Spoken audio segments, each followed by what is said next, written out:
তাহলে এখানে দেখো একটা সংক্ষেপে আমরা ডায়াগ্রামেটিক্যালি দেখাইছি যে ট্রিটমেন্টে একটা কি দেখাচ্ছি, অক্সিজেনটা আমরা অ্যাড করব, এ পাশে দেখাচ্ছি যে কার্ডিয়াক আউটপুটটা বাড়াবো। ঠিক আছে, এখানে দেখাচ্ছি সিডেশন অ্যান্ড অ্যালার্জেসিক দিচ্ছি, দিলে কি হচ্ছে পেশেন্টের একটু মানে রেস্টলেস কমে যাচ্ছে, পেশেন্ট কাম থাকছে, সেটা ট্রিটমেন্টে হেল্প করছে এবং ব্লাড প্রেশারটা রেইজ করছে। তাহলে এই 4টা ভাগ দিয়ে আমরা পেশেন্টকে কিন্তু ট্রিটমেন্ট ওভারঅল গোলটা মেনটেন করছি। এখন এখানে কিছু কিছু বেসিক জিনিস আছে, প্রিন্সিপালস অফ রিসাসিটেশন। আমরা আগে বলেছি যে ওই যে 3টা ট্রিটমেন্টের একে কালেকটিভলি আমরা বলি রিসাসিটেশন। এই রিসাসিটেশনের একটা গোল আছে, সেটা হলো কি যে প্রিন্সিপাল আছে। প্রথমে যখন পেশেন্ট তুমি আসবে তখন তোমার এখানে আছে ABC, এটা সংক্ষেপে লিখে রাখো ABC। ফার্স্টে পেশেন্ট আসলে তুমি তাকে চেক করো যে তার এয়ারওয়েটা ঠিক আছে কিনা। এয়ারওয়েটা যদি ঠিক থেকে থাকে, বিশেষ করে আপার এয়ারওয়েটা যদি ঠিক থেকে থাকে, তাহলে কি পেশেন্ট রেসপিরেশন নিতে পারবে। অনেক সময় পেশেন্ট হয়তো ধুলোবালি কাদা মাটি নিয়ে গালের ভিতরে ঢুকে গেছে, কি দাঁত ভেঙে গেছে, সেখানে স্যালাইভাটা জমে রেসপিরেটরি ট্র্যাক্টটা অবস্ট্রাকশন হয়ে যাচ্ছে, তাহলে এয়ারওয়েটা ক্লিয়ার না। তাহলে এইটাকে তোমাকে দেখতে হবে, দেখে তোমার এয়ারওয়েটাকে ক্লিন করতে হবে। যদি সাকার লাগে সাকার দিতে হবে, যদি কোনো ফ্লুইড জমা থাকে বের করতে হবে, যদি ভমিটিং ম্যাটেরিয়াল জমা হয়ে থাকে সেগুলো বের করতে হবে, বের করে এয়ারওয়েটা শুড কিপ ইন ক্লিন। আচ্ছা, তারপরে কি আছে দেখো, ব্রিদিংটা পেশেন্টকে তুমি একটা সুপাইন পজিশনে শোয়াবা, নেকটা এক্সটেন্ড করে দেখবা যে পেশেন্ট প্রপারলি হিমসেলফ সে শ্বাস প্রশ্বাস নিতে পারছে কিনা। যদি শ্বাস প্রশ্বাস নিতে পারে ইট ইজ অলরাইট, না পারলে তাকে অ্যাসিস্টেড ব্রিদিং মানে তোমার আম্বু দিয়ে তাকে রেসপিরেশন করাতে হবে। তারপরে আরেকটা আসছে কি সার্কুলেশনটা অবভিয়াসলি সে শখের দিকে যাচ্ছে, সার্কুলেশনটা ইনএডিকুয়েট থাকবে।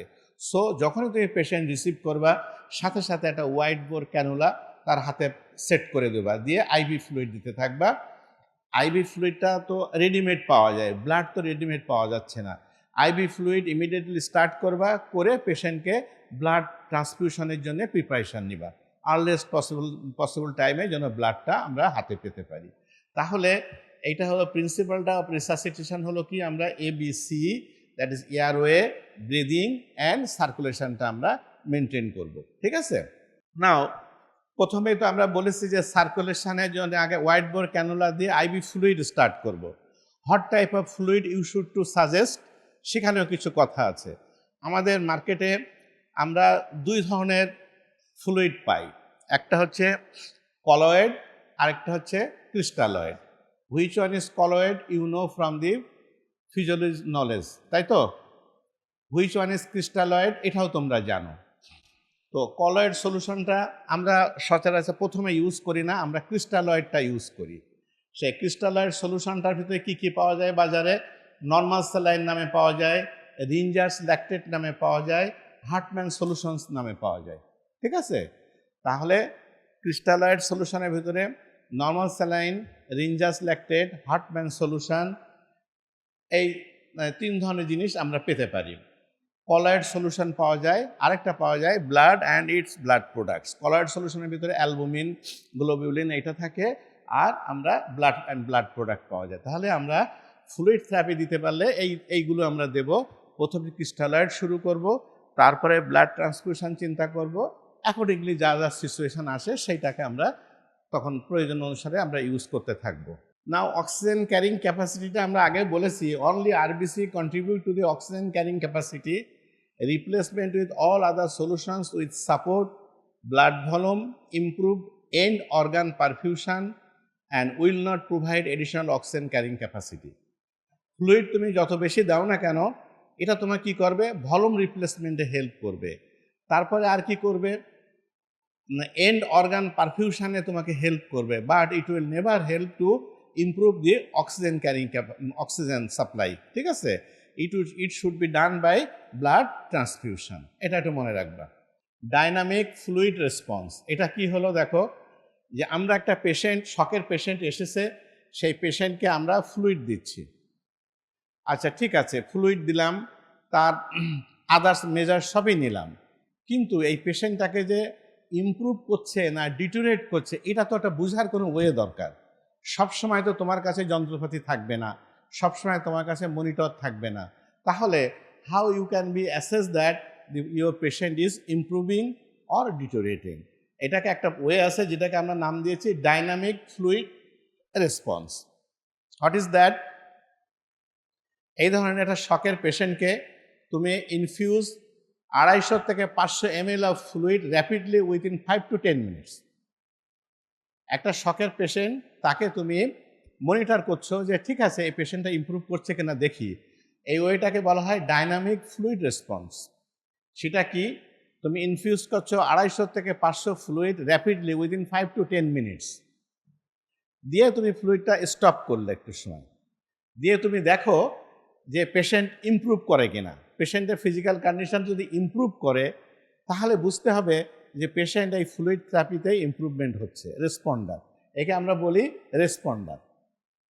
আর যদি দেখা যায় যে কিছু সময় মানে ফ্লুইড রেসপন্ড করলো কিন্তু ফ্লুইডটা বন্ধ রাখার পরে আবার সে আগের অবস্থায় চলে যাচ্ছে, তখন আমরা তাকে বলবো কি transient responders. That is it revert back. যখন ফ্লুইড চলেছে তখন তার ফিজিক্যাল স্ট্যাটাস ইমপ্রুভ করেছে, ফ্লুইড বন্ধ করেছি, আবার যাতাই হয়ে গেছে। এটাকে আমরা বলছি ট্রানজিয়েন্ট রেসপন্ডার্স। আরেকটা হলো কি নন রেসপন্ডার্স, যে না কোনো রকম কোনো ইমপ্রুভমেন্ট হলো না। তাহলে এই তিনটা থেকে তুমি ইনফারেন্সটা কি পাবা? ইফ পেশেন্ট ইজ রেসপন্ডার, তোমাকে বুঝতে হবে যে ongoing process of shock has been stopped. যে কারণে পেশেন্টের শক হয়েছিল সেটা বন্ধ হয়ে গেছে, এখন আমি ফ্লুইড দিচ্ছি, পেশেন্ট ইমপ্রুভ করে যাচ্ছে। এটা হচ্ছে তোমার ইনফারেন্স। আর ট্রানজিয়েন্ট রেসপন্ডার্সের হলে তোমার কি ইনফারেন্সটা কি? যে না, ongoing process of shock is still continuing, তাহলে somewhere there is still bleeding, যেটা তোমাকে এই ফ্লুইড ভলিউমটা দিয়েও ধরে রাখতে পারছে না।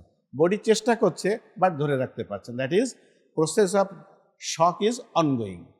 আর হচ্ছে নন রেসপন্ডার্স, মানে এত বেশি শক হয়ে গেছে যে এইটুকু ফ্লুইড ভলিউমে তার কোনো কাজই আসলো না। হ্যাঁ, নাও দুটো জিনিস একটু জেনে রাখো। আমরা এত সময় তো ফ্লুইড ভলিউম মেনটেন করার কথা বললাম, শকের কারণটাকে ট্রিটমেন্ট করার কথা বললাম, অক্সিজেন সিস্টেম ডেলিভারির কথাটা ইমপ্রুভ করার কথা বললাম। বাট এর বাইরে আরও কিছু আছে, তোমার ড্রাগ আছে কিছু, দ্যাট ইজ যেগুলো ভেসোপ্রেসার অর আয়োনোট্রপস ড্রাগ আছে, যেগুলোকে তোমাকে এই সময় ইমপ্রুভ, তোমার সিচুয়েশনটাকে ইমপ্রুভ করতে পারে। ভেসোপ্রেসারটা কি জিনিস?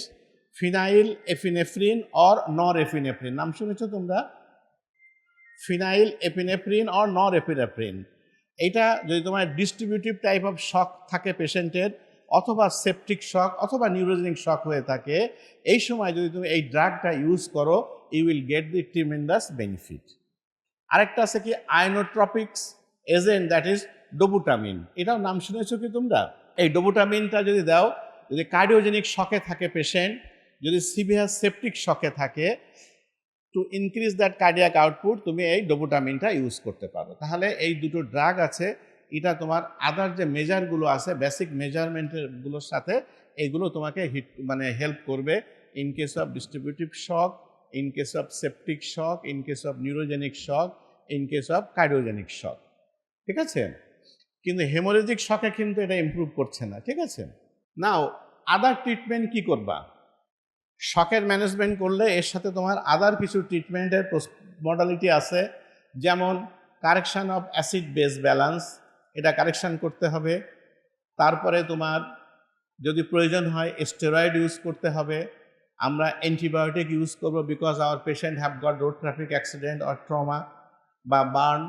তারপরে হচ্ছে কি ক্যাথেটারাইজেশনটা করতে হবে পেশেন্টকে, না হলে ইউরিন আউটপুট আমরা বুঝতে পারবো না। নেজাল অক্সিজেন স্টার্ট করতে হবে। সিপি লাইন মানে সেন্ট্রাল ভেনে লাইন স্টার্ট করতে হবে। কন্ট্রোল অফ পেন, এটা পেন ম্যানেজমেন্ট দিতে হবে, অ্যান্ড আইসিইউ সাপোর্ট দিতে হবে। তাহলে দিস আর দি ট্রিটমেন্ট। তাহলে শক কী জিনিস আমরা জানলাম, শকের টাইপগুলো কি কি জানলাম, কোন টাইপ শক কিভাবে হয় সেটা জানলাম, শক হলে আমরা কিভাবে ম্যানেজ করব সেটা জানলাম। ওকে।